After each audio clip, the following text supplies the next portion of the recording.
Hi, this is Yvonne, and we're for Central Kentucky Television, and I'm here with Mag Burton. How you doing, Mag? I'm doing fine, Yvonne. How are you? Good. Thanks for having me You're here. very welcome.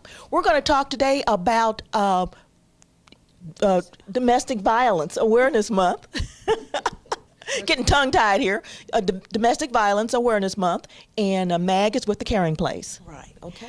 I am the outreach coordinator for the Caring Place. We are a domestic violence shelter for women and children. We are an emergency shelter.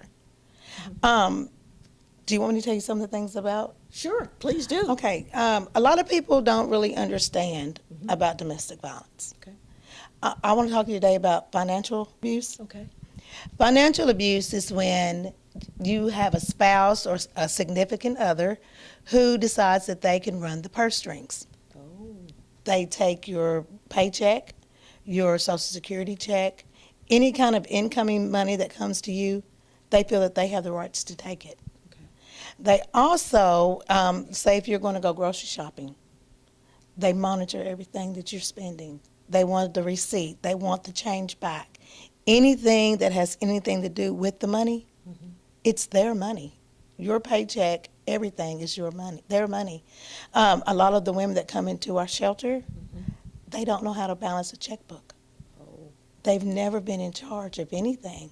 You know, and in some cases, it's where they grew up. It's the way they actually grew up, where maybe daddy was the only breadwinner in the family. So he's in charge of what comes in and what goes out. And if there's any extra spending, there's trouble in the home. Okay. Another kind of abuse is becoming really, really more rampant as we go. The faces of domestic violence is changing, and it's including older women. Okay. Now, this all falls under domestic violence. Domestic violence, Okay. yes. You know, as I said, with them becoming older, maybe they didn't have in their first relationship any violence at all. But as they get older, because women actually live 15 years longer than men. That is a nationwide study. They do live longer than men. So a lot of times it's her next relationship, her children are grown, and she meets someone and she falls in love. And she, not to say that she doesn't do her homework, but the problem is because we didn't hear anything bad about him. Okay. Or, you know, he's maybe from another town, or he seemed really nice to her at the grocery store, and they strike up a relationship. So now she has to worry about how she's getting out. A lot of times in just domestic violent relationships, a lot of times families don't get to be with each other for 20 plus years. You know, you don't see your brother, you don't talk to your mom, you don't see your best friend for 20 years. And as we get older, we find that we need other family members. We need a self-support system. We need friends. And when they tell their children that, you know, maybe it's their dad who's being really mean, or, you know, it's a close friend, or again, someone that they were dating, older women have to worry about their decision making. You know, when you're put into a nursing home, you know, a lot of times your rights are taken away, your decision-making rights. The children that you live with, you move into the home with your kids after you finally moved away, they take over your money. They take over your, you know, everything that you were able to do when you were at home. Now they've got some of the rights. So that can go into financial abuse again, right? It goes right back into the financial abuse. And then when you're an older person, you wonder, who can you tell? Yeah. Who can you tell? Who will listen and not judge you? That is the biggest thing of all of our clients is, you know, because people always ask, why did she stay there? You know, why didn't she leave? Here's the thing with being a victim of domestic violence. If you think back to how many times your mom or your aunt or your dad said, don't date that guy, what is the first thing you do? You're going to date that guy. Regardless of anything, you're going to date him because he hasn't done anything to me. A lot of times perpetrators, they come in like a knight in shining armor. They actually sweep you off your feet. You know, honey, I'll open the door for you. We can go here. We can do this. We can do that. And, you know, and her hopes are high. You know, this is the greatest man I've ever met. And he changes everything in her life. And the abuse starts slowly. Like I said, he's already doing things, telling you, oh, you don't want to hang out with her. She has a bad reputation. You don't want to talk with them. You know, look at the way they dress. Separating you from your friends. That's it. You know, they put you in isolation to where you're alone. And now it's like everything that your best friend used to say, it's like she's trying to ruin your relationship, because that's what he's telling you. She's not happy because she may not have anyone. Yeah, she's jealous. Yes. Everybody is jealous of you, so you don't hang out with her. You don't want to be his friend anymore because, you know, now that you have me, why do you need male friends? You know, why do you need your parents to come to our house every day? Why are your children always at this house? You know, they're grown. Let them go home. We're going to try to build a relationship, a family, a home, a life, just the two of us. We don't need it. And before she knows it, she's isolated. And once she gets isolated, that's when the abuse starts. And who among us likes to go around saying, I made a bad choice, I've got a terrible boyfriend, I got a terrible husband? It's the worst thing in the world is to admit that you were wrong. And like I said about the financial abuse, a lot of times there's no money to start over. There's no, you know, when clients come to us, a lot of times they come with just the clothes on their back. Okay. Now, what can a client expect when he does come to you? We do everything we can to make her and her family feel like she's the most important woman in the world, that her opinion matters, that she is more than being less than. You know, we make sure that she's in counseling. We also do financial literacy. If she needs help going back to college or to get her GED, we work with her to find it. If she needs help trying to figure out what her next step is, you know, who is her friends, we always try to get the rest of her family reunited with her. And we just tell her, you know, the first thing you need is a support system. And we're going to be her biggest cheerleaders. And we're going to make sure that she finds a safe, affordable home, because there wouldn't be any good for her to go out there if she's not going to be able to stay. Right. Because 9 out of 10 times a woman has left her perpetrator before she's finally decided that this is it. I'm tired. I don't want to do this anymore. And then she comes. Okay, what should our viewers do if they find that they are a victim of domestic abuse? What's one of the first things they should do? Well, I think that when we speak with ours, we have them to give us a call.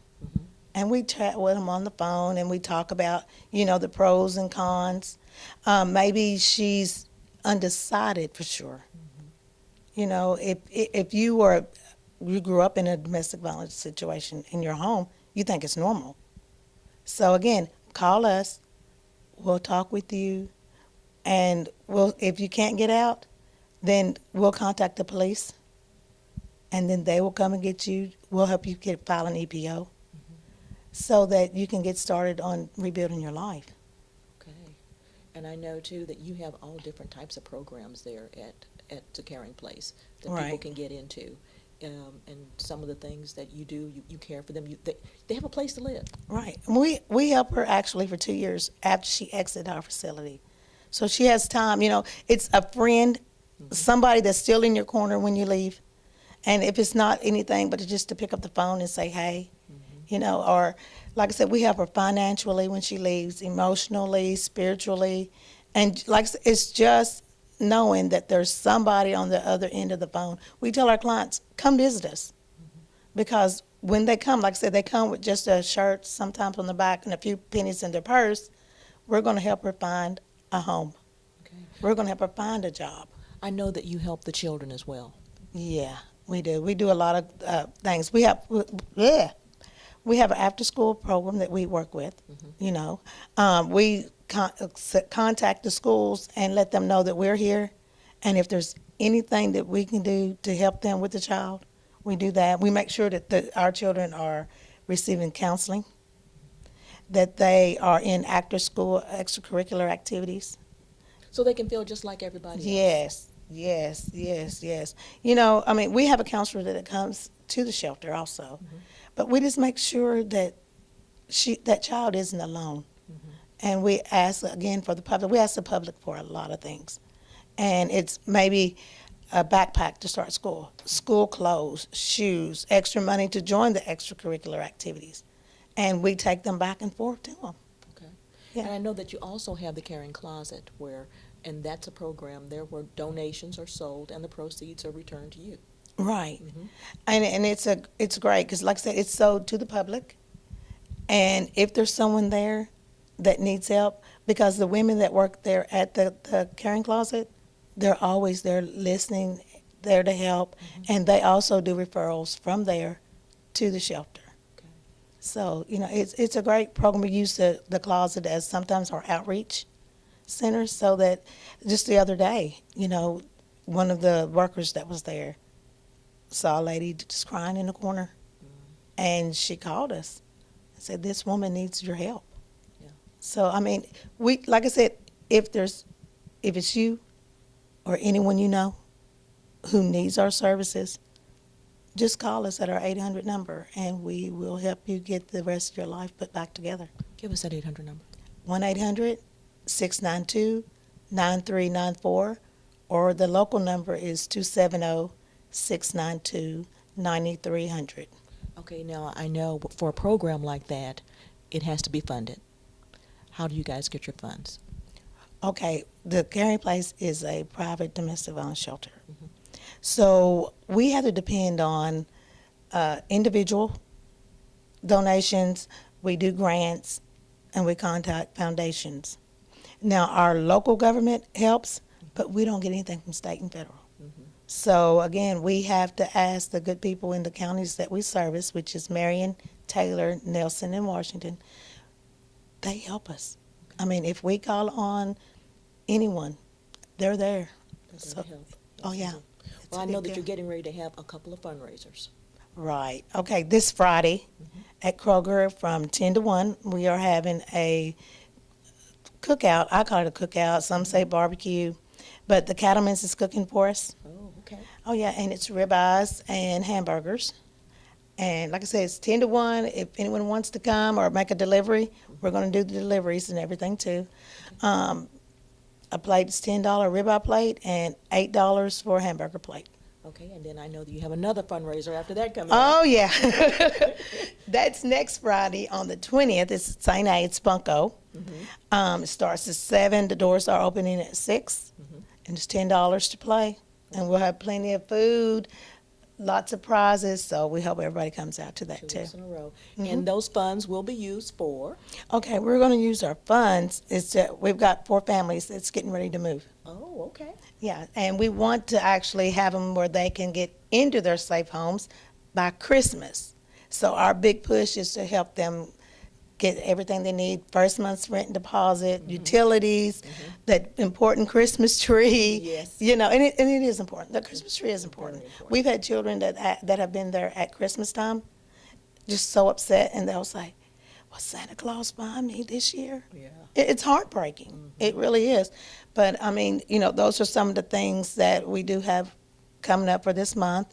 And everything that we do is actually for our women and children. Okay. Now, we want to encourage everyone to come out there for, again, tell us about the Cattleman's. That's this Friday. It's this Friday. It's going to be at Kroger. It's from 10 to 1. We will be taking orders of 10 or more. You can call us at 270-692-9300, and somebody will take your order. Okay, and then the other one, the next weekend. October the 20th, we're playing Bunko at St. A. Doors open at 7. Hold on. The doors open at 6. We're going to play at 7. And we hope to see everybody out there because it's really important for our staff. As much community input as we can have. Okay. Now, I know we talked here mostly about women in domestic violence situations. Now, I know there have been cases where there have been men in domestic violence situations. It's becoming more and more prevalent every day. And it's harder for men to actually admit that it has happened. It's like 2 out of 20 men. Wow. Yeah, it's more than people think. One of the things that people don't really understand about being a victim, I'm just going to give you a few examples. And then when you hear it, you're going to kind of think, has this happened to me? You know, I was talking to a group of college children, and I was telling them some of the things that you look for.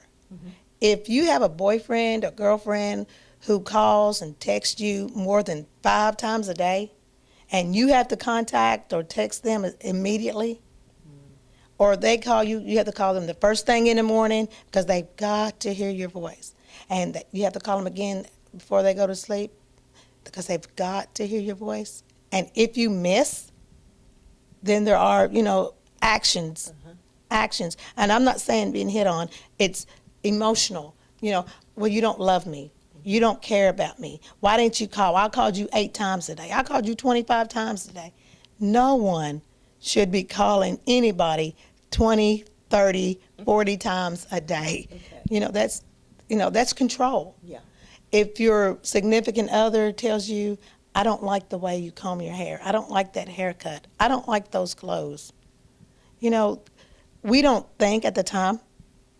We're just thinking, oh my God, they love me so much, or, you know, they love everything about me. Yeah. They don't want me to change. No one has the right to tell you how to do your hair. No one has the right to tell you how to wear your clothes, or who your friends are, or where you're going, or what time you can go to bed and you have to wait for a phone call. You know, college children didn't know that. The children really didn't know. You know, that's control. Mm-hmm. That's control. And if that person is already controlling you in the beginning of your relationship, it's only going to get worse later. Mm-hmm. And those are the things, you know, with October being Domestic Violence Awareness Month, those are the things that we try to tell everybody. Be aware. No one has the right to tell you you are less than. Mm-hmm. No one has the right to tell you that your friends that you've been growing up with all your life are less than. That you know, and this is what I say to everybody, if I was smart enough, pretty enough, and slim or made enough money before I met you, then what happened after the first date? Makes you wonder, doesn't it? Makes you wonder. Now tell me this, is there any difference in how the men are treated versus the women and children?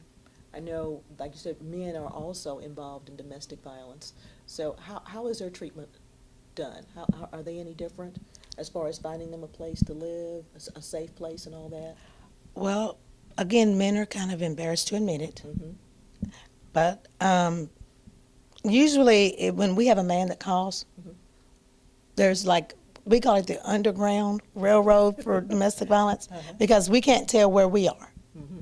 Yeah. But again, you know, for the domestic violence shelters for men, we just have to, you know, contact them, and we have him to call. Okay. And it's the same actual routine, same intake process, mm-hmm. and everything. It's just getting a man to admit that maybe right now he's in a little bit over his head. Okay.